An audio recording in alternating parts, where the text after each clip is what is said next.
Hello everyone. Today we will discuss about the one of the most important disease of citrus, that is citrus gummosis. Citrus gummosis caused by Phytophthora with different species, the Phytophthora palmivora and Phytophthora parasitica. Phytophthora जो basically होता है वो soil born pathogen है।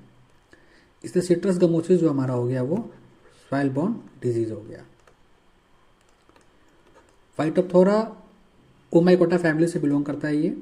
और अगर हम pathogen के character के बारे में बात करते हैं तो जो हमारा माइसिलियम होगा वो इंटरसेलुलर होगा विथ स्टोरिया,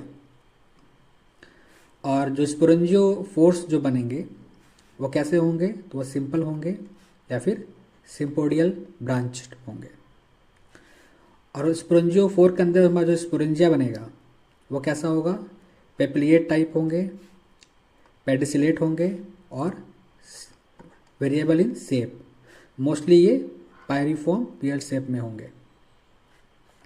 जो हमारा जूस स्पोर बनेगा वो बाई फ्लैजिलेटेड, मतलब फ्लैजिला दो फ्लैजिला होगा, और सेक्सुअल रिप्रोडक्शन जो होगा वो कैमिटेजियल कॉन्टैक्ट से होगा।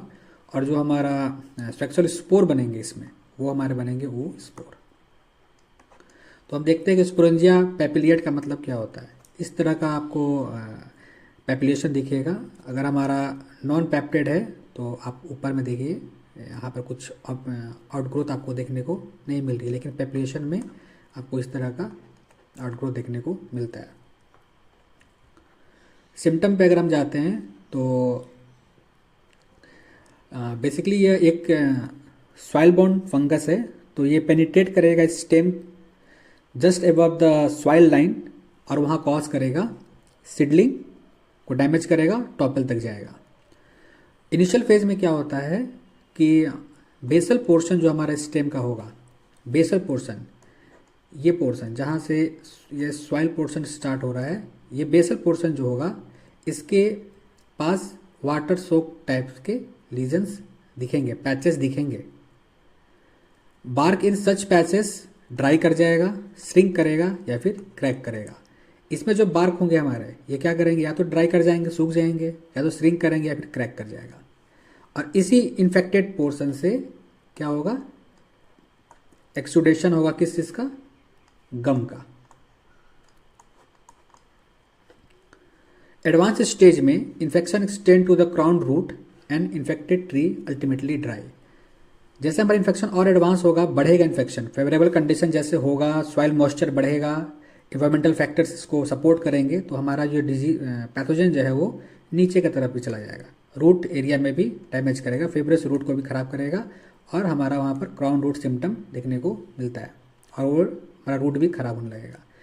जो भी हमारे इन्फेक्टेड प्लांट होंगे, इन्फेक्टेड जो भी प्लांट होगा हमारा, उसमें क्या होगा, there is heavy fruiting heavy होगी, लेकिन फ्रूट का साइज कैसा हो जाएगा, छोटा हो जाएगा, अंडर डेवलप्ड हो जाएगा, और फल जो हमारे हैं वो ड्रॉपिंग करना शुरू हो जाएंगे। इस तरह के हमारे कुछ टिपिकल सिम्टम आपको सिट्रस में देखने को मिलेंगे। Exudation of gum. Disease cycle और एपिडेमियोलॉजी एस्पेक्ट पे, डिजीज हमारा सॉइल बोर्न इन नेचर में है, और फंगस जो हमारा है वो सर्वाइव करेगा oospore या फिर क्लेमाइडोस्पोर, जो कि एक्ट करते हैं एज ए प्राइमरी इनोकुलम, और प्राइमरी इन्फेक्शन जो हमारा होगा वो ये इसी से होगा। सेकेंडरी इन्फेक्शन जो हमारा होगा वो स्पोरेंजिया से या फिर जू स्पोर से बनेगा। ये हमारे सेकेंडरी इन्फेक्शन कॉज करने के फैक्टर बनेंगे।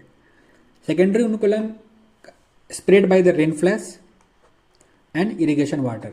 इसके थ्रू ये जो हमारा जू स्पोर है वो इन्फेक्टेड प्लांट से हेल्दी प्लांट की तरफ स्प्रेड करेगा। ये disease mainly influence by the heavy rainfall, epidemiological factor, heavy soil, then lighter then light soil.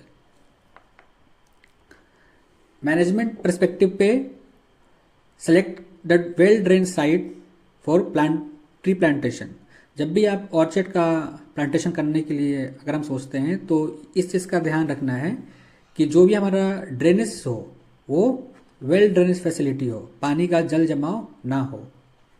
दूसरी चीज़ क्या करना है कि जो भी हम रूट स्टॉक लगाएंगे, बर्ड यूनियन जो भी हम लगाएंगे, बर्ड यूनियन जो भी हम लगाएंगे सिट्रस का केस में, तो इसमें ध्यान देना है कि ये मिट्टी से 30 से 45 सेंटीमीटर फ्रॉम द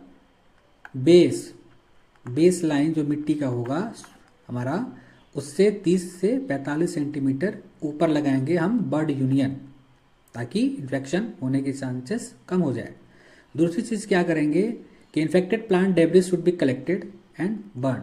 जो भी हमारा सील्डिंग स्टेज में ऐसा दिखेगा सिम्टम, तो उसको हम वहाँ से हटाएंगे और उसको जलाएंगे। Avoid the direct contact of water with stem. तो ये इसका हाइट जैसे रखेंगे ज़्यादा, मिट्टी के पास जल जमाव कम होगा, पानी का स्टैंडर्ड कम होगा, तो डायरेक्ट कांटेक्ट जो हमें पानी के साथ होगा स्टेम का, वो भी कम हो जाएगा। Root injury during the culture practices. जो भी कल्चर प्रैक्टिस हम कर रहे हैं, गुनाई कर रहे हैं, मिट्टी को डिगिंग कर रहे हैं, कुछ भी कर रहे हैं, तो ये इस चीज़ का ध्यान रखना है कि वहाँ पर रूट का इंजरी ना हो। Painting of the Bordeaux paste to the height of 60 centimetre above the ground level at least once a year. 60 centimetre के हाइट तक ग्राउंड से, जमीन से तने पे हम क्या करेंगे, बोर्डेक्स पेस्ट का पेंट कर देंगे। Scrap the disease portion with knife. और जहाँ पर भी आपको ऐसा सिम्टम दिखने को मिले तो उसको आप आपके पेड़ से स्क्रैप कीजिए नाइफ से, और स्क्रैप करने के बाद स्क्रैप पोर्शन पे जो भी अगर कुछ डैमेजेस दिखते हैं तो वहाँ पर हम COC का पेस्ट लगा देंगे, या फिर बोर्डेक्स पेस्ट का भी आप पेस्ट लगा सकते हैं। दोनों में से कोई भी आप लगा दीजिए। स्प्रेइंग करेंगे हम लोग COC का 0.2%, 2 ग्राम पर लीटर, या फिर सॉइल ड्रेंचिंग करेंगे रेडोमिल के साथ 10 ग्राम प्रति लीटर। सॉइल ड्रेंचिंग हम 0.2% मेटालेक्सिल से भी कर सकते हैं, या फिर अगर बायो कंट्रोल एजेंट यूज़ करना चाहते हैं तो trichoderma viride at the rate of 0.5% means 5 ग्राम प्रति लीटर के हिसाब से इसको स्प्रे करेंगे, तो ये बीमारी हमारी नहीं होगी या कंट्रोल होगी।